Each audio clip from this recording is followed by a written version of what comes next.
aluna. Não entre nessa.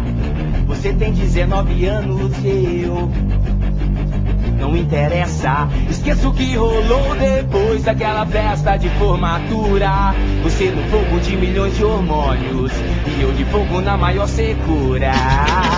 Eu resisti um ano inteiro, fiquei na minha, vendo você na primeira fila, de mini saia e sem calcinha. Deixei de agir como um profissional no exato momento em que rolou aquela prova oral aplicada no estacionamento. Já te expliquei, alguma coisa que está fora do normal. Nenhuma boa aluna implora pra levar pau.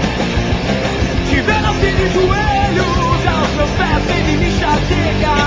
Impossível dialogar com você falando assim de boca cheia. Meu corpo não foi o primeiro, estou ciente. Antes de mim você deu prazer a outro corpo, um corpo docente.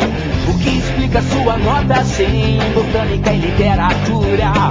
Menina, te conheço bem, já explorei toda a sua cultura.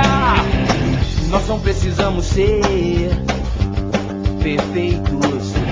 Me guarde na sua lembrança, na minha vou guardar seu par de peitos. Eu tenho filhos, tenho mulher e não quero ter uma segunda.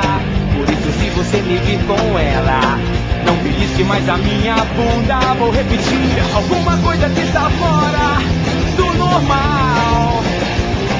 Nenhuma boa aluna implora pra levar pau. Te vendo assim de joelhos aos meus pés, ele me chateia. Impossível dialogar com você falando assim de boca cheia.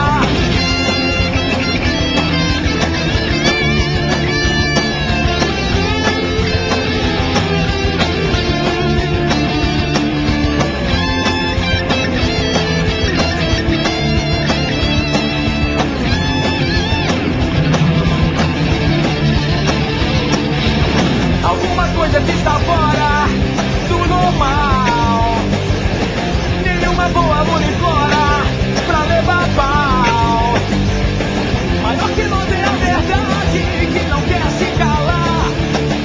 O que eu te ensinei é muito bom, mas não é matéria de vestibular.